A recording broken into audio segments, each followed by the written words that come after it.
یہ صرف عوام کو ذلیل کیا جا رہا ہے اور کچھ نہیں ہے، نہ یہ ٹرائل ہیں نہ یہ مقدمات ہیں۔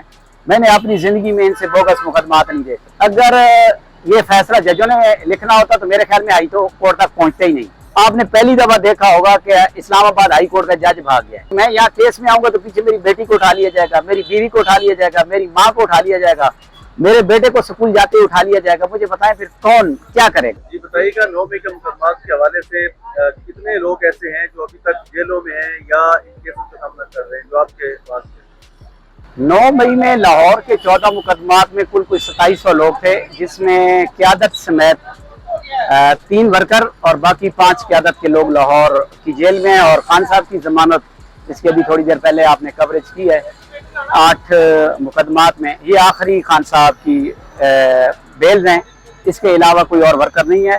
اس وقت جیل ٹرائل چل رہا ہے 9 مئی کے 3000 لوگوں کا، اور ڈے ٹو ڈے چل رہا ہے سوائے جمعے کے صبح 10-11 بجے سے لے کے 5 بجے تک روزانہ کو لکھپت جیل میں ٹرائل کیا چل رہا ہے۔ بس لوگوں کو ذلیل کر رہے ہیں اور کچھ نہیں ہے۔ اس میں ہونا کیا ہے، جھوٹے گواہ ہیں، آپ کو پتہ ہے۔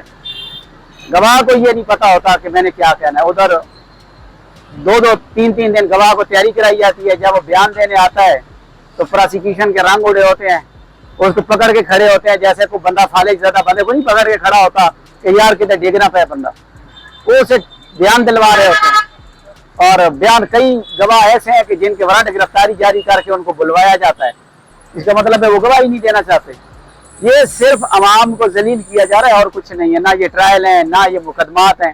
میں نے اپنی زندگی میں ان سے بوگس مقدمات نہیں دیکھے۔ مفتی صاحب یہ بتائیے گا کہ آج فیصلہ سنایا جانا تھا، 4 بجے کا ٹائم تھا، لیکن وکلاء بھی انتظار کرتے رہے، کورٹ رپورٹر بھی انتظار کرتے رہے، اور 4 بجے کے ٹائم کے بعد 5:15 بجے یہ بتایا گیا کہ کل فیصلہ سنایا جائے گا۔ تو آپ کے پیچھے کیا وجوہات ہے کہ فیصلہ تحریر نہیں ہو سکا، جج صاحب اویلیبل نہیں تھے، یا کیا مسئلہ ہوا ہے جس کی وجہ سے فیصلہ کل تک مؤخر کرنا پڑا؟ اصل میں جو پاکستان تحریک انصاف کے خلاف کیسز ہیں نا، ان کے فیصلے عدالتیں کرتی نا، تو جس کیس کی بیلیں آج ہائی کورٹ پہنچی ہوئی ہیں اسی کیس کے 6 مقدمات کی ضمانت APC 3 کا جج دے چکا ہے، اور اگر وہ فیصلہ پڑھ لینا تو میرے خیال میں اس فیصلے کے مطابق اس کے کہنے کا مطلب یہ ہے کہ خان صاحب کو ان مقدمات سے ڈسچارج کر دیا جائے۔ اگر یہ فیصلہ ججوں نے لکھنا ہوتا تو میرے خیال میں ہائی کورٹ تک پہنچتے ہی نہیں۔ ہائی کورٹ کی جو حالت ہے وہ آپ کے سامنے ہے۔ چند دن پہلے اسلام آباد ہائی کورٹ میں خان صاحب کا کیس لگا ہوا تھا، کاز لسٹ لگ گئی، کاز لسٹ لگنے کے بعد میڈیا پہنچ گیا، وکیل پہنچ گئے، لیکن جج صاحب غائب ہو گئے۔ آپ کورٹ رپورٹر ہیں، کبھی آپ نے سنتے ہوں گے کہ آج ملزم دوڑ گیا عدالت سے گرفتاری کے ڈر سے، کبھی ہوتا ہے کہ جی مدعی جھوٹا مدعی بھاگ جاتا ہے۔ آپ نے پہلی دفعہ دیکھا ہوگا کہ اسلام آباد ہائی کورٹ کا جج بھاگ گیا ہے۔ میرے بھائی جب جوڈیشری کی یہ حالت ہے، اپاہج جوڈیشری ہے، یا نہ کچھ جج ہے، ان کو مانتا کون ہے؟ سپریم کورٹ کا چیف جسٹس اسی وکیل کے مقدمے میں، اسی خان صاحب کے مقدمے میں جو وکیل ہیں سلمان صفدر صاحب، ان کو چیف جسٹس سپریم کورٹ کہتا ہے کہ جاؤ ملو اڈیالہ میں کہہ رہا ہوں، لیکن جیل سپرنٹینڈنٹ کہتا ہے کہ میں نہیں مانتا۔ مجھے بتائیں اس چیف جسٹس کی حیثیت کیا ہے؟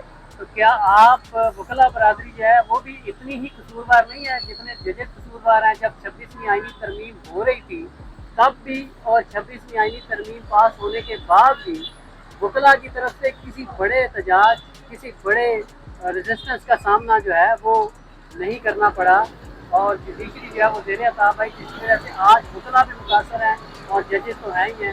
تو کیا کہیں نہ کہیں وکلاء برادری کی ذمہ دار نہیں ہے؟ دیکھیں بات سنیں، وکلاء اس معاشرے کا پڑھا لکھا طبقہ ہوتے ہیں۔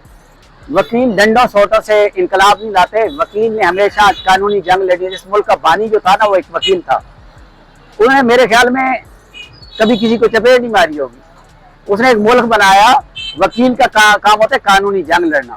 جب آپ کو پتا ہو کہ میں یہاں کیس میں آؤں گا تو پیچھے میری بیٹی کو اٹھا لیا جائے گا، میری بیوی کو اٹھا لیا جائے گا، میری ماں کو اٹھا لیا جائے گا، میرے بیٹے کو سکول جاتے اٹھا لیا جائے گا، مجھے بتائیں پھر کون کیا کرے گا؟ آپ 3 بندے کھڑے ہیں میرے سامنے، آپ میں سے کوئی جرات کر سکتا ہے کہ اس کی بہن کو، بیٹی کو، بیوی کو اٹھا لیا جائے اور وہ آ کے رپورٹنگ کرنے شروع کر دے جس رپورٹنگ سے اس کو منع کیا گیا؟ ناممکن ہے۔ یہاں جنگل کا قانون ہے، بلکہ جنگل میں بھی کوئی قانون ہوتا ہے، یہاں جنگل والا قانون بھی نہیں ہے۔ مجھے بتائیں سینیٹر کو اٹھایا جاتا ہے، 15 دن بعد اس کو پکڑ کے